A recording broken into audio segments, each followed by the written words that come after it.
नमस्कार मित्रों, एक बार फिर से स्वागत है आप सभी का इस YouTube channel a nice fact में।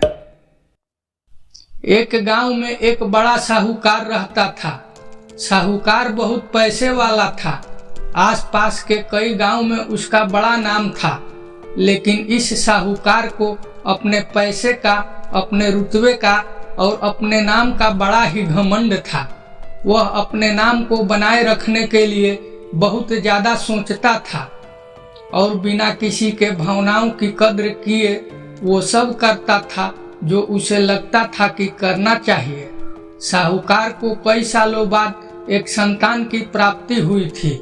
साहूकार ने अपने इस खुशी को मनाने के लिए अपने घर पर एक बहुत बड़ा कार्यक्रम रखा था, जिसमें उसने आसपास के गांव के सभी श्रीमंत लोगों को और सिर्फ ऐसे रिश्तेदारों को जो पैसे वाले थे बुलाया था। पास के ही गांव में साहूकार की खुद की सगी बहन भी रहती थी। इन दिनों उसकी आर्थिक परिस्थिति कुछ अच्छी नहीं थी, इसलिए उसने अपनी बहन को भी इस कार्यक्रम के लिए नहीं बुलाया।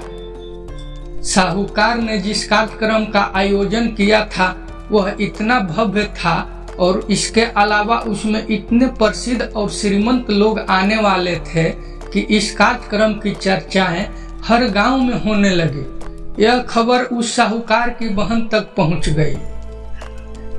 बहन को यह जानकर बहुत ज्यादा खुशी हुई कि इतने सालों बाद उसके भाई को आखिरकार संतान सुख प्राप्त हो ही गया।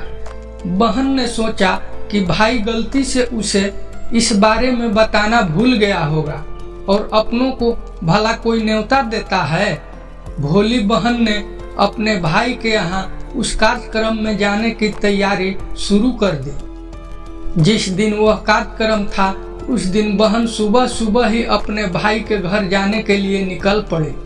रास्ते में अपने पुराने मैले कपड़े देख उसे ख्याल आया कि अगर किसी और के घर जाना होता तो मैं ऐसे कपड़ों में जाने की सोचती भी नहीं, लेकिन मैं तो मेरे अपने घर, मेरे मायके जा रही हूँ। वहाँ मुझे यह सब सोचने की कोई जरूरत नहीं है। जैसे ही वह अपने मायके पहुंची, वहाँ का भव्य आयोजन देखकर वह बहुत खुश हो गई और उसे अपने भाई पर बहुत गर्व हुआ। वहाँ पर वह जल्दी से जल्दी अपने भाई को मिलकर उसकी खुशी में शामिल होना चाहती थी। वह तुरंत सीढ़ियाँ चढ़कर घर के अंदर प्रवेश कर गई। उसने देखा कि उसका भाई मेहमान के तौर पर आए सभी धनाढ़ और नामी लोगों का स्वागत करने में व्यस्त है। बहन जैसे ही अपने भाई की तरफ उससे मिलने के लिए बढ़ी, उसके भाई की नजरें उस पर पड़ गई और अपनी बहन को ऐसे मैले पुराने कपड़ों में देखकर भाई ने उससे मिलना तो दूर बल्कि तुरंत बहाना बनाकर वहां से निकल गया। बहन ने सोचा, इतने लोगों में बेचारा अकेला भाई क्या क्या करे, जरूर उसे कुछ काम याद आया होगा, इसलिए वहां से चला गया। बहन बाद में अपनी भाभी से मिलने गई। भाभी ने उसका स्वागत किया और उसे खाना खाने के लिए आग्रह किया। बहन ने सोचा, ठीक है, पहले खाना खा लेती हूँ, फिर बाद में आराम से भाई से मिल लूंगी। बहन खाना खाने के लिए पंगत में बैठी। साहूकार भाई ने देखा कि अपने सभी धनवान मेहमानों के बीच उसकी गरीब बहन बैठी हुई है। सभी कीमती पोशाक पहने लोगों के बीच उसकी बहन, जो पुराने मैले कपड़े पहनकर बैठी थी, यह साहूकार से देखा नहीं गया। उसने अपनी बहन को अपने पास बुलाया, भला बुरा सुनाया और वहां से जाने के लिए बोला। बहन ने अपने सपने में भी नहीं सोचा था कि उसके साथ कभी ऐसा व्यवहार भी हो सकता है, और वह भी उसके खुद के मायके में। अपना अपमान होने के बाद बहन तुरंत अपने घर ससुराल जाने के लिए चल पड़ी। बहन इस बात को पचा ही नहीं पा रही थी कि उसके अपने भाई ने उसके साथ इतना बुरा व्यवहार किया। उसकी आंखों से आंसू नहीं थम रहे थे। रास्ते में उसे अपनी पुरानी दोस्त मिली। उस दोस्त ने उसे रोने का कारण पूछा। हालांकि बहन उसे कुछ भी नहीं बताना चाहती थी, लेकिन दोस्त के बार बार पूछने पर उसने उसके साथ हुई सारी घटना उसे बता दी। उसकी दोस्त एक समझदार महिला थी और काफी प्रैक्टिकल सोचने वाली थी। उसने कहा, अगर तुम मेरी बात मानो तो एक दिन तुम्हारा भाई खुद तुम्हें अपने यहाँ बुलाएगा और तुमसे माफी मांगेगा। बहन ने उससे कहा कि मैं तुम्हारी हर बात मानूंगी, बताओ मुझे क्या करना होगा। दोस्त ने कहा, तुम इस अपमान को, इस दुख को एक दिशा दे दो और कोई गृह उद्योग शुरू कर दो। उसमें इतनी मेहनत करो कि उस काम में तुमसे अच्छा कोई भी ना हो। बहन को अपने दोस्त की बात सही लगी। उसने घर पर पहुंचकर अपने आंसू पोंछकर उसी दिन से एक गृह उद्योग शुरू किया। उसने दिन रात मेहनत की, अपने साथ कई और गांव की महिलाओं को जोड़ा और देखते ही देखते उसका गृह उद्योग चल पड़ा। कुछ ही सालों में आसपास के 50 गांव में उसका नाम और रुतबा काफी बढ़ गया। अब वह पैसों के मामले में अपने भाई से भी ज्यादा बड़ी बन गई। भाई को भी जब यह पता चला कि उसकी बहन इतनी धनी हो गई है तो उसने सोचा कि एक बार उसे मिलकर आया जाए।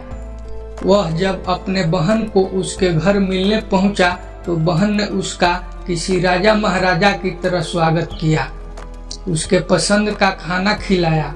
बहन का ऐसा व्यवहार देखकर भाई को अपनी पिछली गलती का एहसास हुआ, इसलिए उसने अपनी बहन को अपने घर पर होने वाली पूजा के लिए आमंत्रित किया। कुछ ही दिनों बाद बहन अपने भाई के यहाँ उस पूजा के लिए पहुंच गई। जैसे ही बहन अपने भाई के घर पहुंची, उसका भाई उसके स्वागत के लिए दरवाजे में ही खड़ा था। बहन अपने महंगे गाड़ी में आई थी। उसने बहुत कीमती साड़ी और उससे भी ज्यादा कीमती गहने पहन रखे थे। बहन का ऐसा ठाट बाट देखकर सिर्फ भाई नहीं बल्कि उसका पूरा गांव दंग रह गया। दौड़कर आया और बहन की गाड़ी का दरवाजा खोलकर उसे बाहर आने के लिए कहा और बड़े प्यार से उसे पूजा का प्रसाद ग्रहण करने के लिए बुलाया। बहन को इस बार 12 पकवान परोसे गए थे। चांदी की थाली में उसे खाना दिया गया था। वह साथ में एक सोने की चम्मच भी रखी गई थी। उसके बैठने के लिए बेशकीमती पाठ रखा गया था। बहन को यह सब देखकर उसके पुराने दिन याद आ गए, जब भाई ने उसे बिना खाना खिलाए ही भला बुरा कहकर वापस लौटा दिया था।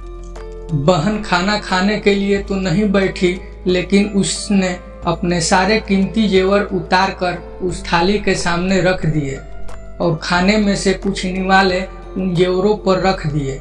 बहन का ऐसा व्यवहार देखकर सभी हैरान थे। किसी को नहीं समझ में आ रहा था कि बहन ऐसा क्यों कर रही है, आखिर वह क्यों उन जेवरों को खाना खिला रही है। जब सभी ने उससे पूछा कि वह क्यों ऐसा कर रही है, तब बहन ने सबके सामने बताया कि आज जो उसका इतना मान सम्मान हो रहा है वह दरअसल उसका नहीं, उसके इन्हीं कीमती जेवरों और कपड़ों का हो रहा है, क्योंकि मैं तो अभी भी वही पुरानी साहूकार की बहन हूँ। अगर कुछ बदला है तो वह मेरी परिस्थिति है, मेरे कपड़े और गहने हैं।